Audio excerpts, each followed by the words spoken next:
விக்கிரவாண்டி இடைத்தேர்தலில் பாமக சார்பில் அக்கட்சியின் மாநில துணைத் தலைவர் சி அன்புமணி போட்டியிடுவார் என அறிவிக்கப்பட்டுள்ளது. விக்கிரவாண்டி சட்டப்பேரவை தொகுதிக்கு ஜூலை 10ஆம் தேதி இடைத்தேர்தல் நடைபெறவுள்ளது. இதில் திமுக சார்பில் அன்னியூர் சிவா, நாம் தமிழர் கட்சி சார்பில் அபிநயா போட்டியிடுவார்கள் என ஏற்கனவே அறிவிக்கப்பட்டுள்ளது. இந்த நிலையில் விக்கிரவாண்டி இடைத்தேர்தலில் பாட்டாளி மக்கள் கட்சி சார்பில் அக்கட்சியின் மாநில துணைத் தலைவர் சி அன்புமணி போட்டியிடுவார் என அறிவிக்கப்பட்டுள்ளது. முன்னதாக சி அன்புமணி பாட்டாளி மக்கள் கட்சியின் நிறுவனர் ராமதாஸை தைலாபுரம் தோட்ட இல்லத்தில் சந்தித்து வாழ்த்து பெற்றார். 2016ஆம் ஆண்டு நடைபெற்ற சட்டமன்ற தேர்தலில் விக்கிரவாண்டி தொகுதியில் பாமக சார்பில் போட்டியிட்ட சி அன்புமணி மீண்டும் வேட்பாளராக அறிவிக்கப்பட்டுள்ளார். 2016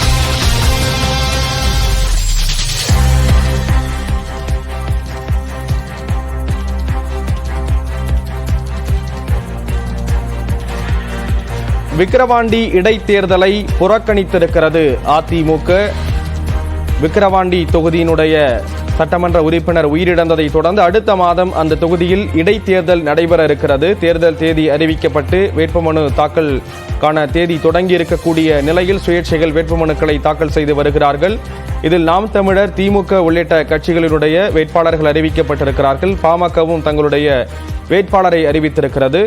இந்த நிலையில் அதிமுக அந்த தேர்தலை, விக்கிரவாண்டி இடைத்தேர்தலை புறக்கணிப்பதாக அறிவிக்கப்பட்டிருக்கிறது. இது தொடர்பான விவரங்களோடு சிறப்பு செய்தியாளர் வேல்முருகன் இணைகிறார். வேல்முருகன், எதனால அதிமுக விக்கிரவாண்டி இடைத்தேர்தலை புறக்கணிக்கிறதா முடிவெடுத்திருக்காங்க? அது தொடர்பான விவரங்கள் என்ன பதிவு பண்ணலாம்?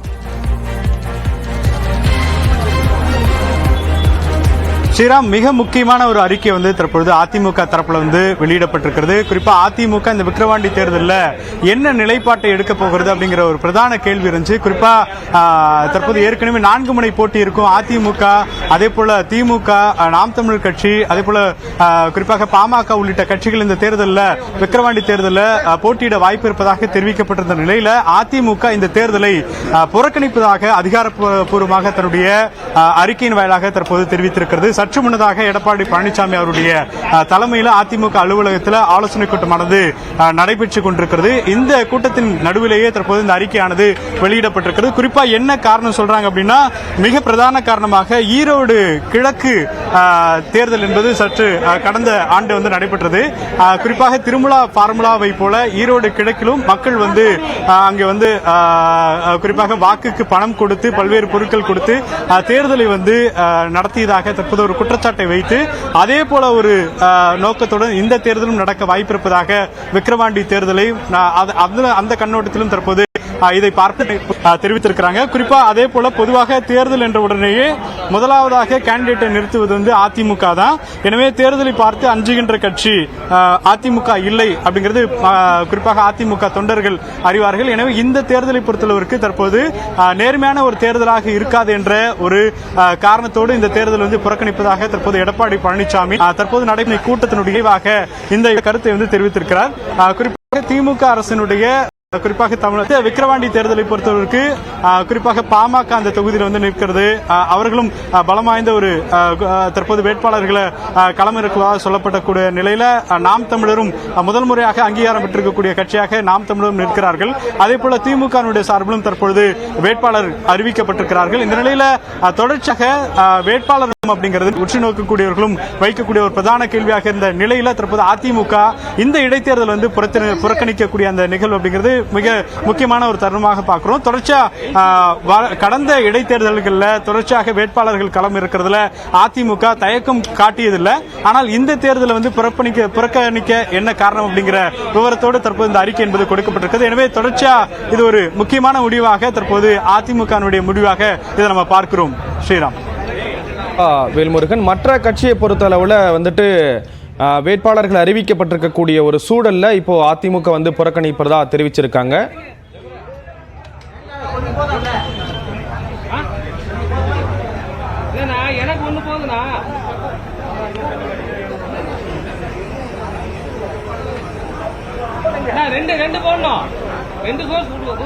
இப்போ இதை அரசியல் ரீதியா பார்க்கும் பொழுது இந்த விஷயம் எந்த அளவுக்கு விமர்சனத்திற்கு உள்ளாகும்? ஏன்னா அந்த அறிக்கையில அவங்களே குறிப்பிட்டிருக்காங்க, தேர்தலை கண்டு அஞ்சக்கூடிய இயக்கம் அதிமுக இல்ல அப்படிங்கிற ஒரு விஷயத்தை குறிப்பிட்டிருக்காங்க. இப்ப தேர்தலை புறக்கணிக்கிறது அப்படிங்கிறது அரசியல் ரீதியா பார்க்கும்போது என்ன மாதிரி பார்க்கப்படும் இது?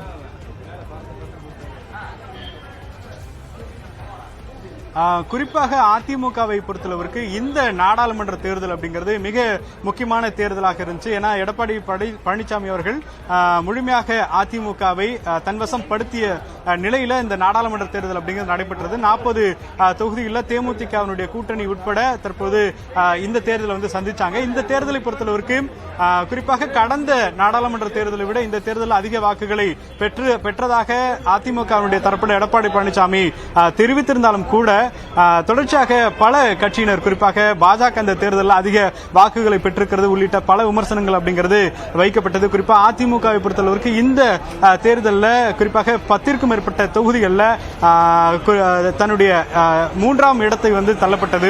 இது போன்ற ஒரு சூழல்ல இந்த தேர்தல் அப்படிங்கிறது விக்கிரவாண்டி அந்த இடைத்தேர்தல் அப்படிங்கிறது அதிமுகவிற்கான ஒரு முக்கியமான களமாக இருப்பதாகவே பார்த்தார்கள். என்றால் இந்த தேர்தலை பொறுத்தளவுக்கு அதிமுக இந்த நாடாளுமன்ற தேர்தலில் மட்டுமே பதிவான வாக்குகள்ல 65,000 வாக்குகள் அப்படிங்கிறது அந்த தொகுதியில் பதிவானதா ஒரு தகவல் இருந்தது. இது போன்ற சூழல்ல தற்போது எந்த மாதிரியான ஒரு நிலைப்பாட்டை அதிமுக எடுக்க போகிறது அப்படிங்கிற ஒரு கேள்வி இருந்தாலும் கூட தற்போது எடப்பாடி பழனிசாமி அவர்கள் இந்த அறிக்கையில கொடுத்திருக்கக்கூடிய விஷயம் விக்கிரவாண்டி சட்டமன்ற தொகுதிக்கான இந்த இடைத்தேர்தல் ஜனநாயக முறைப்படி சுதந்திரமாக நடைபெறுமா என்ற சந்தேகமும் கேள்வியும் எழுந்திருக்கிறது என்ற அடிப்படையில் தற்பொழுது இந்த தேர்தலை தாங்கள் புறக்கணிப்பதாக அந்த பிரதான காரணத்தை தெரிவிச்சிருக்கிறாரு. இன்னும் சற்று நேரத்தில் அதிகாரப்பூர்வமாக முன்னாள் அமைச்சர் ஜெயக்குமார் இந்த விவகாரத்தில் செய்தியாளர்களை சந்திக்க தற்போது ஏற்பாடுகள் செய்யப்பட்டு வருகிறது.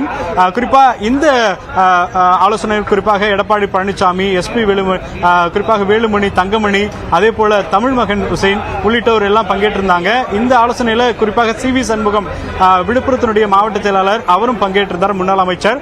இந்த நிலையில தொடர்ச்சியாக தற்போது இந்த கூட்டத்தினுடைய அந்த முடிவுல யாரெல்லாம் வேட்பாளராக அறிவிக்க வாய்ப்பு இருப்பதாக ஏற்கனவே ஒரு பெயர் பட்டியல் அப்படிங்கிறது அதிமுக தரப்புல இருந்து சொல்லப்பட்டிருந்தது. குறிப்பாக முத்தமிழ் செல்வன் அங்கே வேட்பாளராக அல்லது பன்னீர்செல்வம் வேட்பாளராக களமிறக்கக்கூடிய வாய்ப்பு இருப்பதாக தெரிவிக்கப்பட்டது. ஏன்னா கடந்த தேர்தலை பார்த்தோம் அப்படின்னா முத்தமிழ் செல்வன் அந்த தொகுதியில களம் கட்டிருக்கிறாரு. இருந்தாலும் புகழேந்தி அவர்கிட்ட தோல்வி பெற்றிருக்கிறார். அதுக்கு முன்னாடி நடைபெற்ற இடைத்தேர்தலில் குறிப்பாக 2019 இடைத்தேர்தலில் அவர் அதே தொகுதியில் குறிப்பாக அப்பொழுது அதிமுக ஆட்சியில் இருந்தாங்க.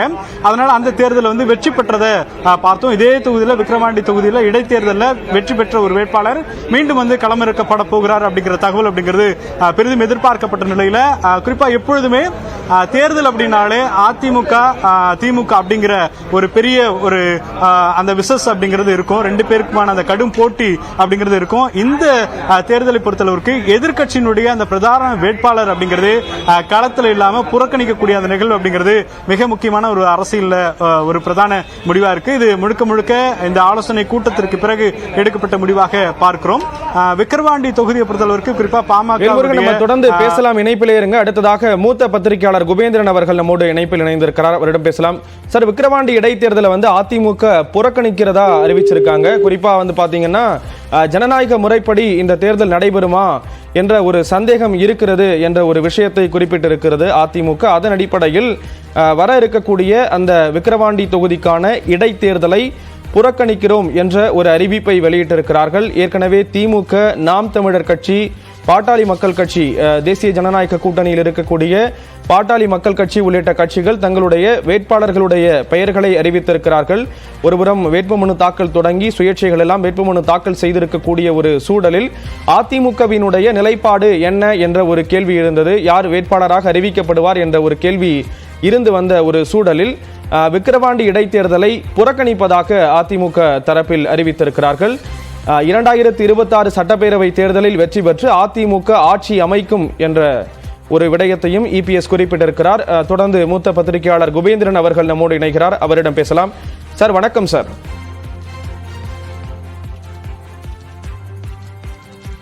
வணக்கங்க சார். விக்கிரவாண்டி இடைத்தேர்தலை அதிமுக புறக்கணிக்கிறதா அறிவிச்சிருக்காங்க. ஜனநாயக முறைப்படி இந்த தேர்தல் நடைபெறுமா அப்படிங்கிறது சந்தேகமா இருக்கு, அதனால புறக்கணிக்கிறோம் அப்படின்னு அறிவிச்சிருக்காங்க. உங்களுடைய முதற்கட்ட பார்வை சார். இது நல்லதுக்கு இல்லைன்னா நான் முதல் கட்ட பார்வையா பதிவு பண்றேன். அதாவது அதிமுகவுக்கு ஒரு பெரிய போராட்டமாக இருந்திருக்கும், பெரும் பொருட்செலவு இருந்திருக்கும், அப்புறம் களப்பணிகளில் தோல்வி ஏற்பட்டிருக்கும், அப்புறம் 11வது தோல்வி அப்படின்னு மீடியாக்கள் விவாதம் கட்டமைத்திருப்பார்கள். பத்திரிகையில வந்து தொடர் தோல்வியில் எடப்பாடி தோண்டு போனாரா, இதெல்லாம் வரதான் செய்யும். ஆனால் அதையெல்லாம் கடந்து அவருக்கு வந்து ஒரு பெரிய சேலஞ்சிங்கான ஒரு காலகட்டம் இது. தொடர் தோல்வியாக இருக்கலாம், அல்லது அதிமுக வாக்கு சதவீதம் 20.17 இருக்க இன்னும் உயர்ல என்ற கேள்வியெல்லாம் வரலாம். அதை கடந்து திமுகவுடைய அந்த தாக்குதலை எதிர்கொள்ள வேண்டிய கட்டாயத்தில் இருக்கார். காரணம், அவரை சுற்றி இருக்கிற அந்த பிரச்சனைகள். அதாவது பாஜக வளர்ந்து வருகிறது, நாம் தமிழர் கட்சி வளர்ந்து வருகிறது. இந்த மாதிரி சூழ்நிலையில் அதிமுக திமுக விட 1% கூடுதலாக வாக்கு வங்கி வைத்திருக்கிற என்று மார்த்தட்டி கொள்கிற அந்த அதிமுகவுக்கு இது வந்து ஒரு ஜனநாயக ரீதியான ஒரு அமைப்பு வாய்ப்பு கிடைக்கும் போது களத்தில் நின்று போராட வேண்டுமே தவிர ஒதுங்கி நிற்பது சரியாக இல்லை. இணைப்புல வந்து கருத்துக்களை பகிர்ந்து கொண்டதற்கு நன்றி திரு குபேந்திரன். தொடர்ந்து மூத்த பத்திரிகையாளர் துக்ளக் ரமேஷ் அவர்கள் நம்மோடு இணைப்பில் இணைகிறார். அவரிடம் பேசலாம். சார் வணக்கம் சார். விக்கிரவாண்டி இடைத்தேர்தலை வந்து அதிமுக வந்து புறக்கணிக்கிறதா அறிவிச்சிருக்காங்க. ஜனநாயக முறைப்படி தேர்தல் நடக்குமா அப்படிங்கிறது சந்தேகம் அப்படிங்கறத காரணமா சொல்லியிருக்காங்க. எப்படி சார் பாக்குறீங்க? நிச்சயமாக அந்த சந்தேகத்தை அலட்சியப்படுத்த முடியாது. இடைத்தேர்தல்கள் எந்த லட்சணத்தில் நடைபெறுகிறது என்று நாம் தொடர்ந்து பல வருடங்களாக பார்த்து வருகிறோம். அதற்கு திமுக மட்டும் குறை சொல்லி பயனில்லை. அதுவும் அதிமுக ஆட்சியிலும் இப்படித்தான் நடந்தது.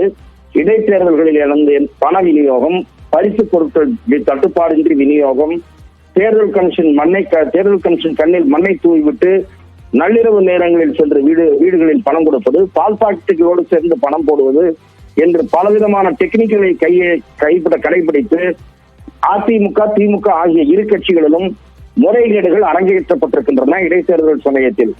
ஆகவே இந்த முறையும் வெற்றிக்காக திமுக பணத்தை கொட்டும், பரிசு பொருட்களை கொட்டும். ஈரோடு கிழக்கில பட்டியில் அடைத்து வைத்து சினிமா காட்டி பணம் கொடுத்ததை போல அப்படி கூட நடைபெறலாம். இதற்கெல்லாம் இல்லை என்று சொல்லிவிட முடியாது. இது ஒரு முக்கியமான காரணம். இரண்டாவது காரணம், இடைத்தேர்தலில் பெரும்பாலும் ஆளுங்கட்சிகள் வெற்றி பெற்று வருகிறது.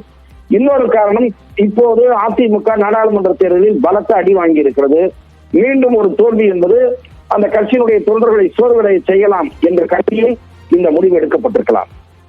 Okay sir. தேர்தலை கண்டு அஞ்சக்கூடிய இயக்கம் அதிமுக அல்ல அப்படின்னு சொல்லிட்டும் அந்த அறிக்கையில வந்து குறிப்பிட்டிருக்காங்க. தொடர் தோல்விகளை சந்திச்சுட்டு வர்றதையும் விமர்சனமா பலர் வைக்கிறத பாக்குறோம். இப்போ இப்படி ஒரு முடிவு எடுத்திருக்கிறத எப்படி பாக்குறது சார்?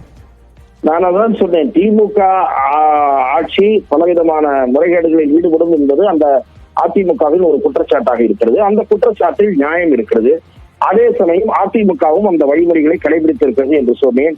இப்போது இடைத்தேர்தலில் நான் கடைசியாக கேள்விப்பட்டது, அங்கே போட்டியிட வேண்டும் என்ற கருத்து ஓரிரு நிர்வாகிகள் மத்தியில், குறிப்பாக திரு சி.வி. சண்முகம் அதை வலியுறுத்தினார் என்று நான் அறிகிறேன். ஆனால் சில முன்னாள் அமைச்சர்கள் ஒரே குரலில் வேண்டாம், இது நமக்கு பாதகமாகத்தான் முடிய போகிறது, எப்படியும் அவர்கள் பணம் கொடுப்பார்கள், நாம ஏதாவது கொஞ்சமாக கொடுத்தாலும் அது வேஸ்டாக போய்விடும் என்ற கருத்துக்களை கொண்டிருந்ததாக நான் விவரமறிந்த நண்பர்கள் மூலம் அறிகிறேன். ஆகவே வேண்டாம் என்ற கருத்துதான் அதிமுகவுக்குள் ஓங்கி வலித்தது. அதன் காரணமாக வேண்டாம் என்று முடிவெடுத்திருக்கிறார்கள். Okay sir. இணைப்புல வந்து கருத்துக்களை பகிர்ந்து கொண்டதற்கு நன்றி திரு ரமேஷ்.